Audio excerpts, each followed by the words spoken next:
Hello and welcome to the World We Live In podcast. I'm your host, Eric Patterson. Alongside me is my sister, Erin. Join us as we explore the amazing, mysterious aspects of our planet's cultures, history, and future trends. Erin, what's going on? What's up? You look good through a screen. I know. This episode feels a little different. Yep. I've made a move, and we are no longer able to sit across the table from each other. Yep. It's weird. It's very weird. But we're here. Hopefully you all can hear me talk, because I don't really know. Well, I'm not the best with recording over the video, but I'm getting signals. Okay. I'm getting a volume bar that says you're being heard, so we'll find out. Okay. We'll find out. Yeah, we were just talking about kind of the end of summer before we jumped on. How it's summer. I think it's just because of the heat. It just feels a lot longer than the other seasons. Yeah, I agree. It's like, I feel like we've been here for a while. Yeah, and it's not even August. I know, and it's just the same. It just feels like the same over and over and over again. Yeah. So, I'm excited. I'm excited for, even though where I am it'll still be hot, for a while. I'm excited for a bit different pattern, if you will. Mhm. Yeah, I'm really looking for, I just had to think about it was just so hot. You couldn't, I didn't even know what to wear. I had a really cute outfit on, and I was like, I'm not wearing that because I'm going to sweat right through it. I just wore, workout clothing. It's true. It's one of those things where you can't wear, super nice things because you're just gonna suffer. Yeah. And honestly, in the heat, you have to wear looser clothing. You do. Your body needs to be able to breathe. Yep. You can't wear I just want to be able to wear what I want to wear, and I can only do that when the temperature's below 60. So I have all my boots ready. Yeah, well, that's why. That's why in the Middle East they wear. I know it's not called I know it's not a robe, but it's a flowing a flowing outfit. There's room to wiggle, if you will. Yep. Yeah, because even construction workers and whatnot, they just wear long t-shirts. Yeah. And long pants, but it's all too big on them. Yeah. But it's just, you have to. Yeah, if it's too tight on your body, your skin doesn't breathe and it sucks. Yeah. Well, cool. So we always find the weirdness of not weirdness, strangeness of religious figures. Mm-hmm. Interesting. I know we've talked about the what was the time traveling the Vatican time, the chrono, what was it called? Oh, chronovisor. Yeah, yes. The chronovisor, which the Vatican supposedly has. So stuff like that. And I know we've done the sorry, my brain is moving very slow today. We've done the alternative birth of Jesus, which I don't even know if we covered correctly because it was so difficult. It was so insane with different people traveling through time portals and It was the most extreme alternative story, and that's what we covered. So it was so extreme. I don't even know. We should listen to it again and maybe do like a part 2 this Christmas. We should. That probably wouldn't be a bad idea because Yeah. I know we missed some things because it was it was so abstract. But having said that, we're going to talk about some bilocating saints, as well as a term that I just heard a couple months ago called Cephalophores. And these are saints that get their heads cut off, but then their heads still talk after they're cut off. And honestly, I think that's going to be me. You're just going to keep talking? Yeah. Like, if I do die by decapitation, I think my head will be like, we're not done here. It would definitely be our mom. That would definitely happen to her. 100%. Yes. Yeah, for sure. So, we're going to go into that. Erin, I believe you had some more grounded... That's why I'm here. Yeah, you had to keep us grounded. You had some more grounded stories. So let's start with yours. We'll get warmed up before we Exactly. probably also butcher this topic like we did the alternative lives of Jesus. Most likely. But, so a couple lists that I found that are just pretty interesting. So this one is 15 unusual saints. And they're like, I don't know what my view of saints are, but I didn't know the scope was so wide on like be a saint. Saints are a weird one to me, especially the ones that go back like thousands of years. Mm-hmm. Not so much like the apostles because they, I think for the most part they've been recorded through history, but like I was just reading one of like a 9-year-old who had his head cut off. Right. And I'm like, okay, how did he become a saint? But I don't know. Doesn't matter. Yeah. So my favorite is listed at number 5 on here, but he's Saint Drogo. Drogo? Drogo, yeah. He was so afflicted by a mystery ailment that made him physically repulsive that he's now considered the patron saint of unattractive people. Wow. Entirely unrelatedly, he's also the patron saint of coffee houses. I don't know. Is that mutually exclusive or no? I think... Because I go to a lot of coffee houses. Yeah. Yeah. Like, he's busy, for sure. He only relates to us because coffee houses obviously were very attractive. So yeah, we got good genes. Yeah. Mm-hmm. This is Saint Erasmus. Mm-hmm. He's a bishop of Formia in modern-day Italy. He went through quite an ordeal during the Roman Empire's persecution of the Christians in the 3rd and 4th centuries. Initially captured and imprisoned sometime in the late 200s, he is said to have been freed by an angel when he then fled to Turkey to continue his preaching. Just another day at the office, I'm sure. Mm-hmm. Arrested a second time, however, his undying faith so angered the Emperor Maximian that he had him beaten, whipped, placed in a barrel of spikes, and rolled down a hill. Wow. Covered in pitch and set alight, and finally, after he had somehow miraculously survived, his stomach cut open, and his intestines wound around a winch. It's for that latter torture that he is now considered the patron saint of stomach ailments, colic, and appendicitis. Well, I might need to pray to him after this That's McDonald's I just ate. Yeah. Yeah. Uh-huh.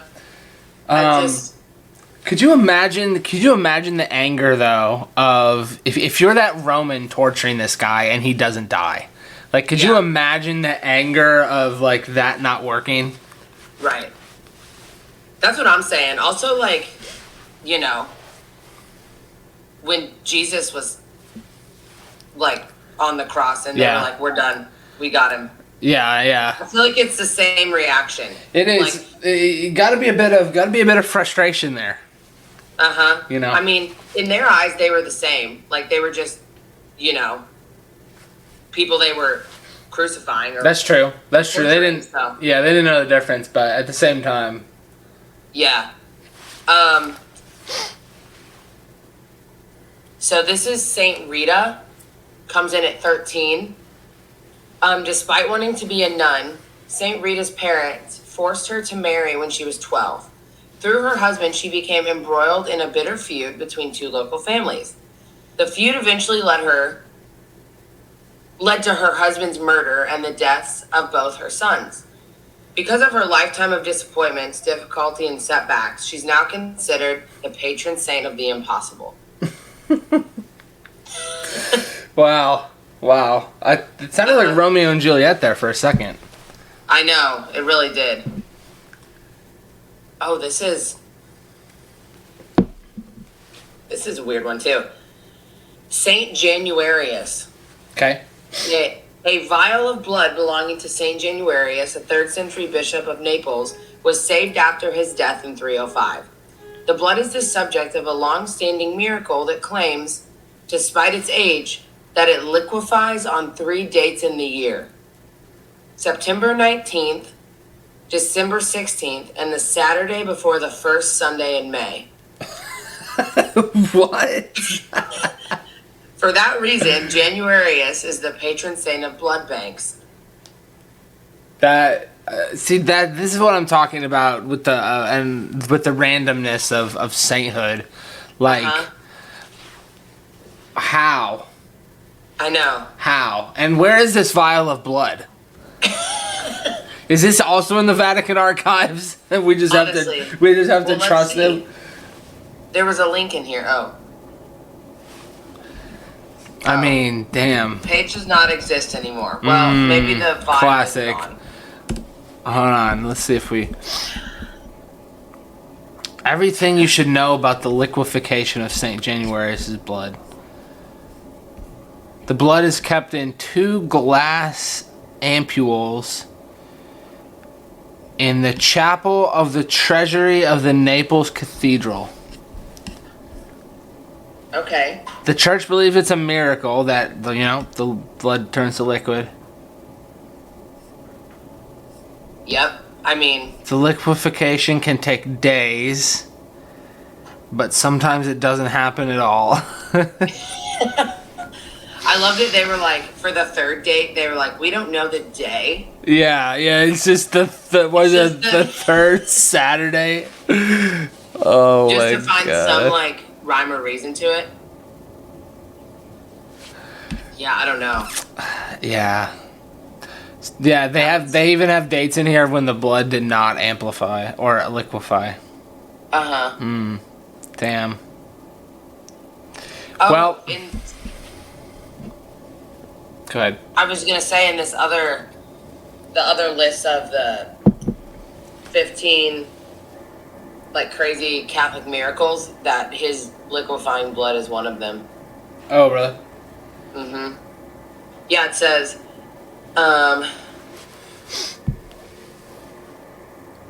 he served as a bishop of Naples until his decapitation at the hands of persecutors around the year 305. After his beheading, a woman allegedly collected blood from his body and placed it in a container. 8 years after his death, the first blood miracle of St. Januarius occurred. The blood miracle is still reported and was captured on video in 2015. This is an interesting one. I won't dwell on it, but could it be a temperature thing? That's kind of what I'm wondering. Right. If it gets below or above a certain temp. Because I know... Right. I don't know. Well, it says how the Catholic Church explains when it fails to liquefy is they take it as a warning about impending disasters. And they said on multiple occasions where it did not liquefy, it was linked to earthquakes, disease outbreaks, war, and the Nazi occupation of Italy. Oh, well, that's nice. So, hope that shit liquefies. Yeah, well, it did not liquefy in 2020, so. Oh, shit. The The Catholics might be onto something. Catholics are onto something. They got this one right. Yeah. Yeah, they said, like, scientists want to test it and whatnot, but the Catholic Church refuses. Yeah, it doesn't surprise me. But one scientist suggests it's a material with a low melting point, which allows it to remain dry until it's removed from its altar and held by priests, so when it warms up. Yeah. Spectrographic tests run on the vial in 1902 and 1989 revealed hemoglobin present inside, though it's possible for some dyes to present themselves as the blood protein. Sketchy. Yep. All right, well, I'll just read one more of these mysteries. But this one is the Virgin of Guadalupe. Have you heard of this? Oh, yeah, this is a classic one. Yep. So, for 3 days in December of 1531, the Virgin Mary supposedly appeared to Aztec Juan Diego during his trek through Mexico. Bathed in light, Mary came to him, explained her wish to have a church built where she was standing, and asked Diego to take her message to the bishop. Diego did as she asked, traveling to the home of Fray Juan de Zumarraga, but he failed to convince the bishop. After a second visit with Mary and another attempt at getting this church built, the bishop asked Diego for proof of Mary's appearance. On this third encounter with Mary, she instructed Diego to fill his tilma, a type of cloak, with roses cut from a snowy hillside where flowers normally did not grow in December. When Diego returned to the bishop and allowed the roses to fall from his tilma, a painting of the Virgin Mary appeared on the fabric, just as Diego had described to the bishop. Skeptics theorize the Spanish fabricated the miracle to convert Aztecs to Catholicism, with the apparition's insistence of being called Santa Maria de Guadalupe. But the Spanish did not write of the miracle until 1548, and supposedly the influx of Aztecs converting began in 1531, so 17 years prior to them even writing of this. The image of Santa Maria de Guadalupe has not degraded over the centuries. Testing showed the garment was made of hemp, explaining its longevity. Hemp. Telling you. Yeah. This says a photographer named Alphonse Marquet claimed in 1929 that he noticed the reflection of a bearded man in the painting's red eye. In 1956, an ophthalmologist named Dr. Javier, I don't even need to say these, it's just fun. Yeah, I know.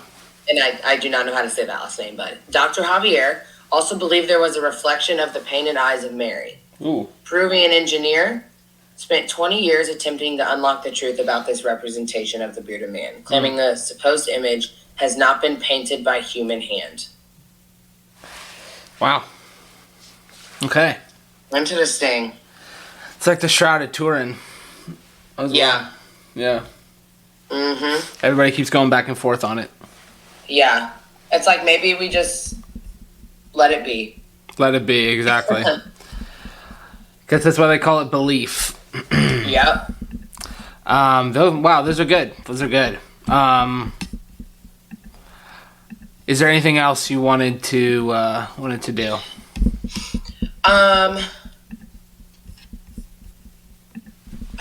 There was one saint. Okay. Saint George the Dragon Slayer. Hell yeah. It's an English saint. Yes. Yeah. Yeah, he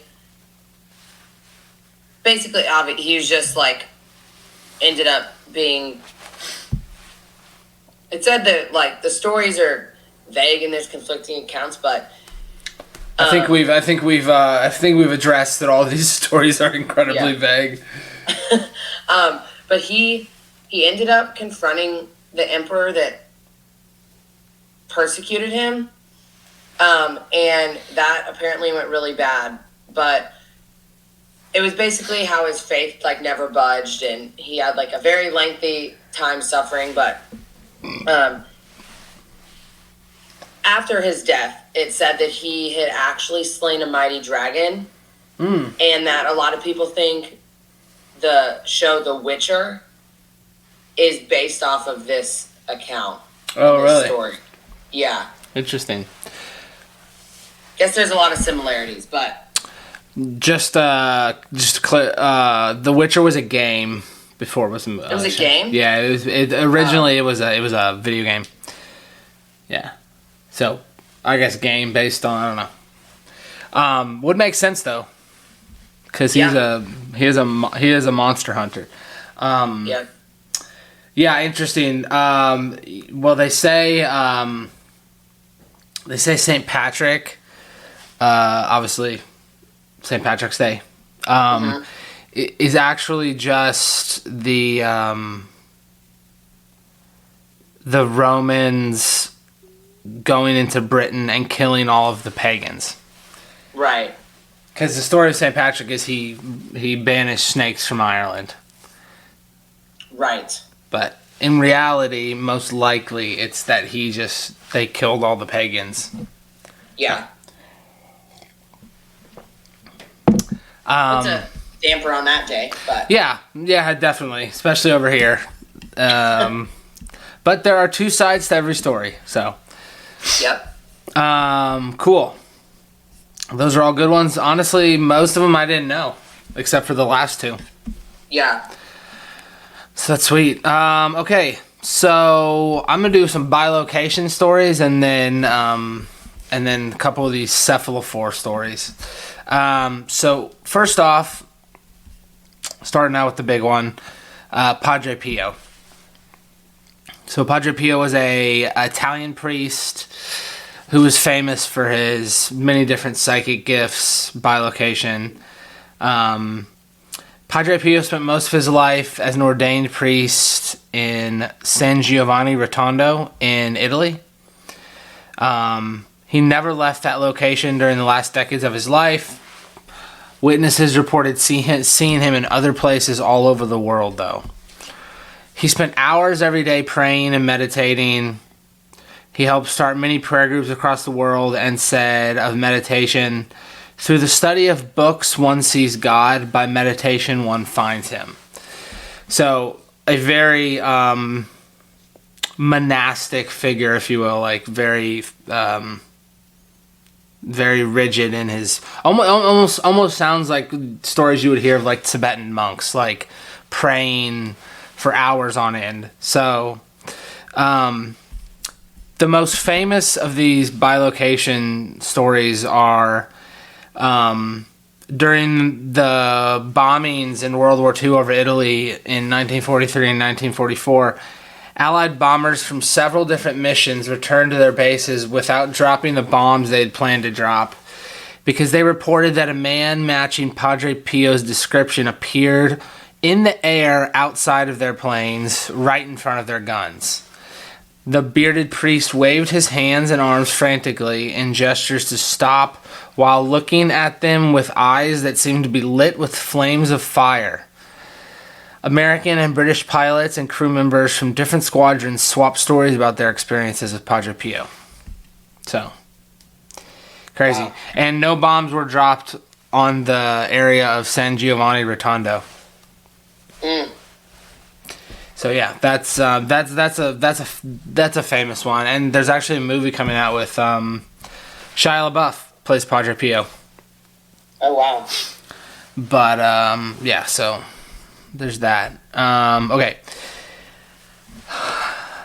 Mary of Agreda was a Spanish nun who had been declared venerated, which is a step in the process of becoming a saint. She wrote about mystical experiences and became known for her own experiences with them through bilocation. So Mary was cloistered inside a monastery in Spain. She, however, reported to various...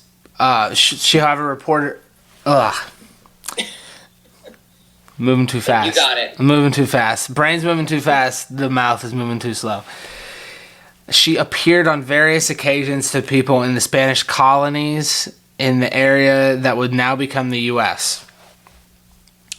Angels helped transport her to the New World from 1620 to 1631, she said, so she could speak directly to Native Americans from the Jumano tribe living in what is now New Mexico and Texas, sharing the gospel message of Jesus Christ with them. Angels translated her conversations with members of the Jumano tribe. Mary said, so even though they spoke only Spanish and they spoke only their tribal language, they could still understand each other's languages. Yeah.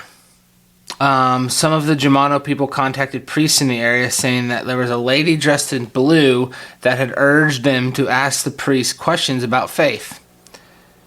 Mary always dressed in blue since that was the color of her religious order's cape. Church officials investigated reports of Mary bilocating to the New World on more than 500 separate occasions over 11 years. So she was a busy nun. They concluded that there was ample evidence that she had actually bilocated. So, sounds like the jury's out. Not quite sure. Yeah, not quite sure. It doesn't quite say where they stand on that, so. Yeah. Well, it's very possible. Yeah, I mean, how are you gonna investigate that, first of all? Right. Like, find the exact person that she bilocated to. Like, I don't believe it one way or the other. Then I didn't experience it, but right. that's gonna be a tough one to nail down. Right. Okay. Saint Martin de Porres, a Peruvian monk, never left his monastery in Lima, Peru, after he joined as a lay brother. Also, never left his monastery in Lima, Peru. Can you imagine? No. I can't not leave my house like one day. Mm-hmm. Yep. Like that would, I mean, that's crazy. Next level. It's next level. However, Martin traveled all over the world through bilocation. Over many years, people in Africa, Asia, Europe, and North America reported interacting with Martin, and only later discovering that he hadn't actually left Peru during those encounters. A friend of Martin's from Peru once asked Martin to pray for his upcoming business trip to Mexico. A business trip in the late 1500s, mind you. Yeah, I think that's the word they use. But. It's a long trip. The man got severely ill, and after praying to God for help, was surprised to see Martin arrive at his bedside. Martin didn't comment on what brought him to Mexico. He simply helped care for his friend and then left.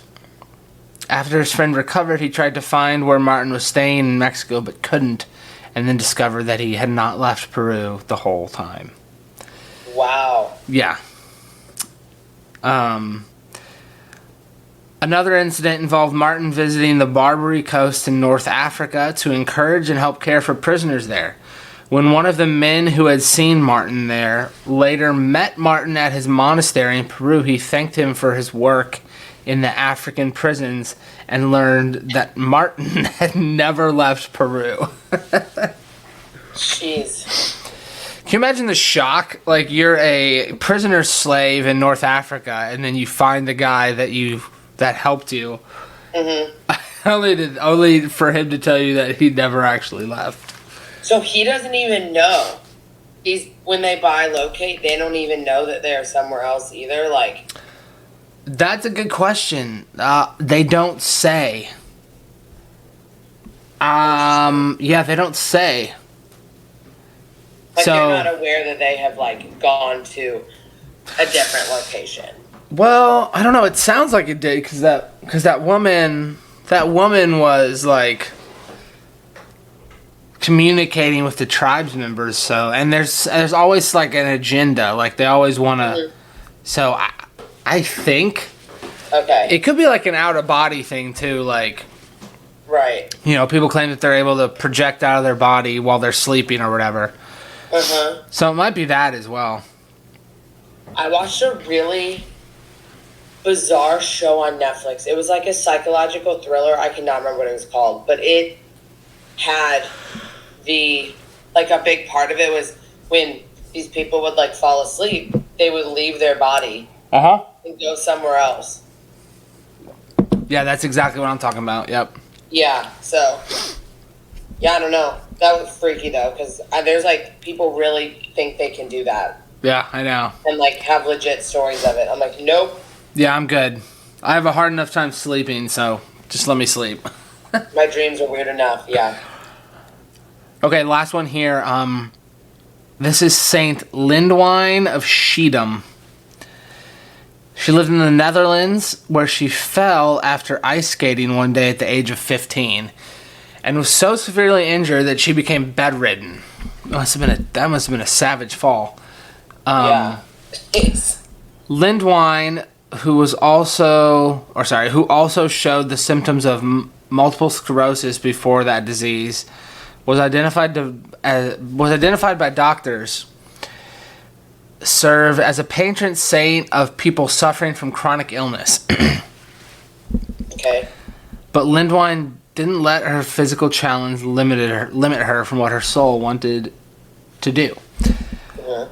Once, when the director of St. Elizabeth Monastery came to visit Lindwine at her home where she was bedridden, Lindwine gave a detailed description of her monastery. Surprised, the director asked Lindwine how she could know so much about what the monastery looked like when she had never actually been there before.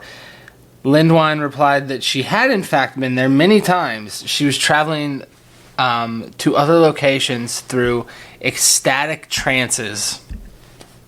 Wow. Yeah, and an ecstatic trance is similar to bilocating.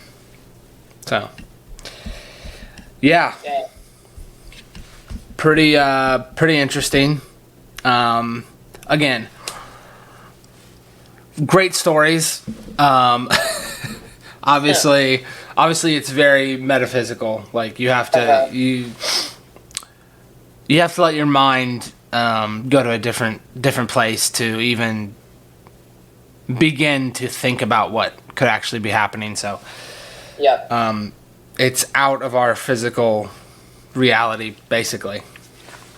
Yeah, can't even understand it really. Yeah, exactly. Okay. Let's talk about some head carrying saints. Awesome. My favorite kind. Yes, indeed. So,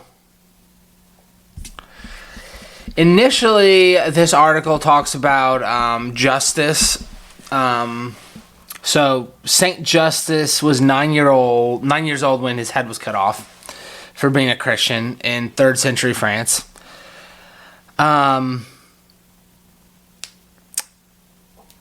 There are accounts of heads being cut off, but still moving, like in reality, like legitimately. Mm-hmm. When a head is cut off, it's not like, boom, you're dead. Like, well, you may be dead, but the head is still in motion. So, yep.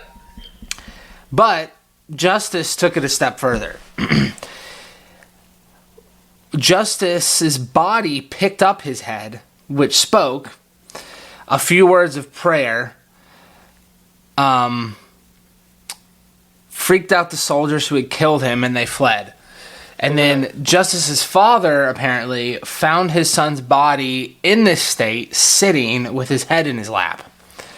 Yeah. The head spoke to his father, asking that it be brought to his mother. His head would become a holy object worthy of veneration. Another saint from France, Saint Denis. It's either Saint Denis or Saint. I doubt it's Saint Denis. I think it's Saint Denis. Saint Denis of Paris is considered the most famous for carrying his head the 6 miles from where he was killed to the spot of his basilica. Oh my goodness. Yeah, not only did he have to walk 6 miles, but he carried his head the whole time.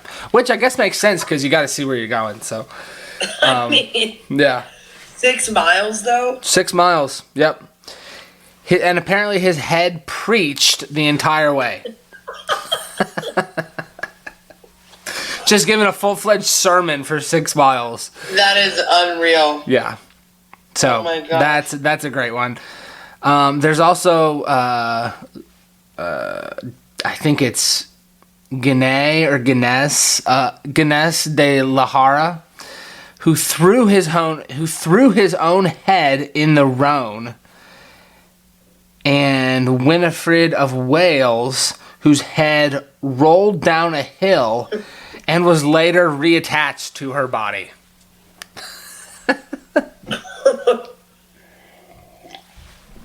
So throws his head in the river, and then Winifred head is rolled down a hill and then returns to her body. Wow. Crazy. Yeah, so these are just some examples. Apparently there's 120 such cephalophores who are martyred by beheading, but yet they don't die. Now, apparently, Christian saints are not the only Europeans whose heads have kept on living after they were separated from their bodies. The Celtic culture also had a fixation with heads, and some stories about pre-Christian Celts feature talking severed heads as well. And so, similar to, I think, what I said earlier about the Celts, did these stories of headless Christian saints grow from an older Celtic stories, or were they separate? Or were they both? Could be both. Yeah. So yeah, the article just kind of goes on giving examples. It says, Christian saints are far from the first or last people whose headless bodies have been endowed with life. In Greek myth, Orpheus's head, torn from his body by the Maenads, continued to prophecy. In Welsh sagas, Bran's head asks that it be buried in a certain place in London, but before it's in the ground, entertains and guards his warriors through a decades-long feast in the other world. In the 14th century story of Sir Gawain and the Green Knight, Sir Gawain strikes the knight's head off his body, and the knight picks up his head and rides away with it. So, you know, there's a lot going on here. There's a lot going on. Who knows? You know, history is a tough one to pin down. But odds are it probably did come from some previous culture, but it wouldn't be surprised if it also happened, you know, to some Christian. I mean, who the hell knows? Honestly, like we can't even pin down like stories from like 50 years ago, you know. Right. So it's great stories. My favorite is probably the guy who just threw his head in the river. Right. I think I'm gonna go with that one. That's probably what I would do, honestly. Yeah. No, for sure. Like I don't want to. It's so strange too, because like you think you're holding something, so you should be able to see it, but what you're seeing is like what you would see anyway. Yeah, that's true. I mean, let's say all the senses are intact. Like you're not seeing everything. Like yeah, like if you're holding your head in your lap, like you obviously you can't see your shoulders or your hands. Right. You can only see like, you know, from your waist. Legs. I mean, I guess you could turn, but I don't know. That'd be weird. That'd be weird. Look at your own body. Yeah, or like Medusa. Like they cut off the head of Medusa and you could use it as a thing to like turn people into stone. Oh yeah. Yeah. Yeah. There are many stories of the head being alive. Yeah, it's a weird one. Yeah. Yep. And like in like old fairy tales and whatever, like, you know, like the talking mirrors. Yep. Yeah. Where it's like just a head. Exactly. Or like headless things. Headless Horseman? In general. Yeah. Yep. Came from somewhere. It did. Like I said, I think I've said this on the podcast before. We don't create things out of nothing. Yep. Like, everything we do is referenced from something that we've experienced or ingested. Right? We're not, we're not just well, I guess, I don't know. Some people, I guess, do, but even then, it's based on something they've either thought of or seen. Yeah. Yeah, so it's, stories are built upon others, and actually finding the root source of things is very, very difficult. Yeah. Yeah. So. Good point. But good stories nonetheless. Again, I mean, I believe it. I don't have any reason not to. I mean, they are outlandish, but who am I? If these people are divinely. Yeah, exactly. Otherworldly, or like, you can't disprove it. So if there's something beyond our physical existence, then who am I to say that it can't? Yep. Keep someone alive longer than they should be. Yeah. Agreed. Sweet. Any closing thoughts? No, I was just trying to think of anything just wild that I've read or heard. There was the woman claiming that she saw a shapeshifter on the airplane. Yes, that is transpired. Yeah, that one. That was a weird one. Yeah, and from what I know, they still haven't found her. Yeah. I love how none of the videos tried to get the people she was sitting with. Right, like you're not like, oh, what does that guy look like? Yeah, I'm not saying I would have done that either, but in hindsight, like, if somebody gets up out of their seat and is freaking out, I feel like if you're taking a video, you would want to, like, pan to their seat. Yeah, I mean, I agree. Maybe they were equally as freaked out. No, they probably were. I mean, I would be. Yeah. It's just like, if you're... I don't know. I would like to say I would... because I'm thinking, like, if there's a baby screaming on an airplane... Right. Like, you're going to look at the people that are sitting right next to it. Yes. Yes. Or if there's, like, if someone has, like, an emergency. Mm-hmm. Like, someone faints. Like, you're going to look at the people right next to it. Right. I don't know. Someone I met through my job has shared with me experiences of them also seeing shapeshifters. Oh, really? But they're like, it's just like no one believes that you can actually see those things. Hmm. And I was like, yeah, I mean, it's a pretty uncommon thing to, like, it's not like... You don't say. Like, people don't talk about it like they talk about, like... Yeah. Oh, so-and-so thinks they saw a ghost. Or, like, it's just not as... Yeah, ghosts and shapeshifters are not on the same level. No. Not on the same level. People just don't... I think it's really hard to believe people when it's just not talked about a lot, so... Well, yeah, and I mean, similar to what we just talked about with the heads, I mean, Western culture is very much detached from any resemblance of ancestors or the other world or even death itself. People are terrified of death. Mm-hmm. And don't get me wrong, I don't want to die, like, anytime soon, but at the same time, like, death and taxes. Only things guaranteed. Yep. Death and taxes. So. More and more taxes. More. Yeah, more so taxes than death, I feel like. Yeah, I mean, nowadays we can just... Yeah. Apparently people just shapeshift and shit. Yeah. But... Yeah, I don't know. I'm trying to think what else. There was we saw some videos in our little chat with Sandman. Yep. About, I don't know if I asked this and just didn't read the response, but they were, I guess, interviewed about Antarctica, which we all just love. Great topic. Yeah, so, but those were interesting. I want to delve into those more, but just about, like, what is actually on Antarctica, I think is... Yes. Yeah, so I believe that... So initially they were involved in some sort of symposium that Stephen Greer did.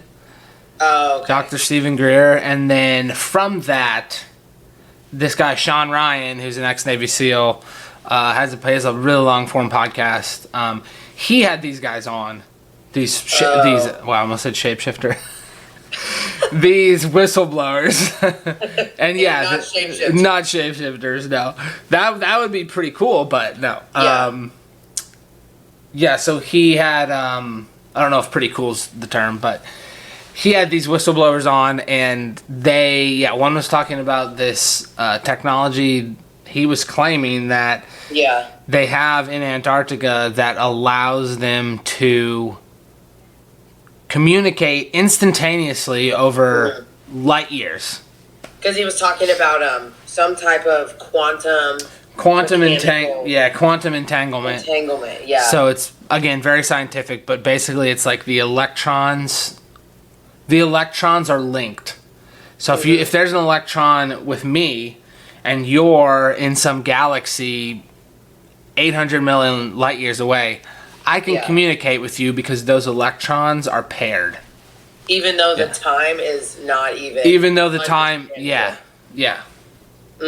So, yeah. Incredibly science fiction, but, I mean... It really is, like... I mean, who knows it? Who knows at this point? Yeah. I mean... Yeah. I mean, Miss Shapeshifter Lady is nowhere to be found. Yeah, I mean, you got Miss Shapeshifter Lady, you got the Navy chasing unidentified flying objects in the ocean. I mean, you have the videos. It's not a myth anymore. Yep. So, I don't know. I've also seen a bunch of videos. I guess there's some, like, research project happening.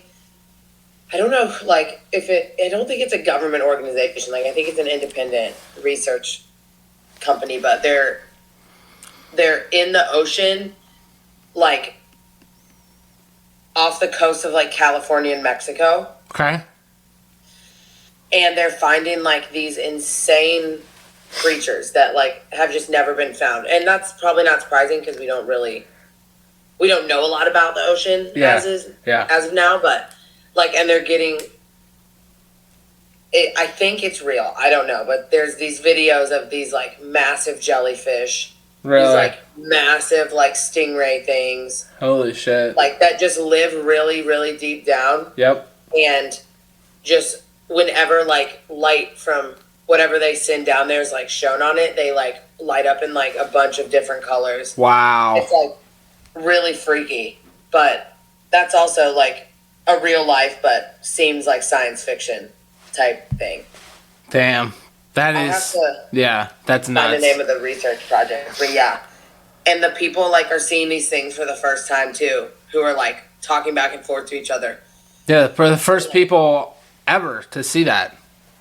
Right, and they're just, it's like something new every time. Wow. Which is just crazy. Wow. But that's incredible. Knows?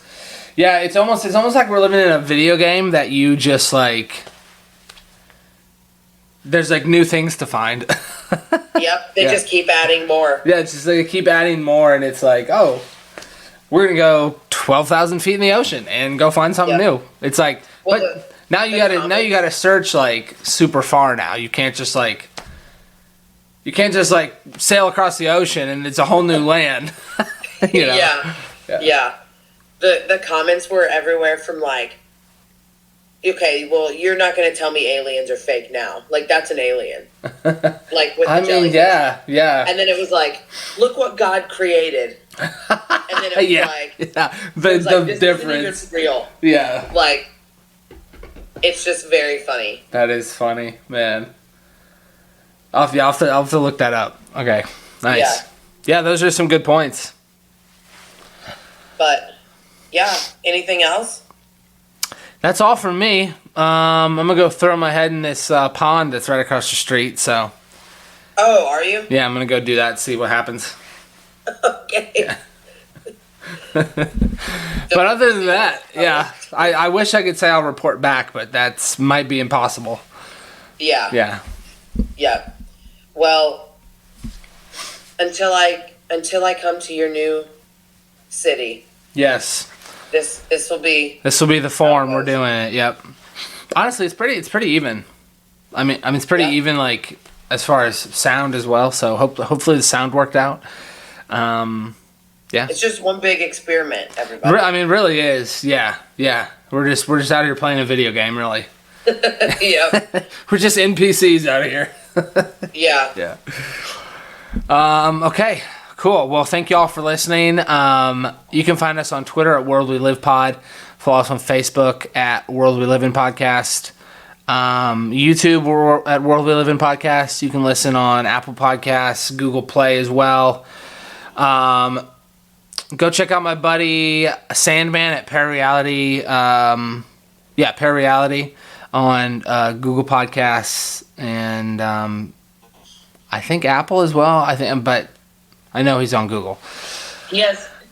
His last couple are really, really good. Yeah, he just interviewed a Bigfoot researcher of some sort. Yeah. I haven't. I'm gonna download it, maybe listen to it tomorrow. But yeah, he's great podcast, incredible dude. Has become one of my best friends.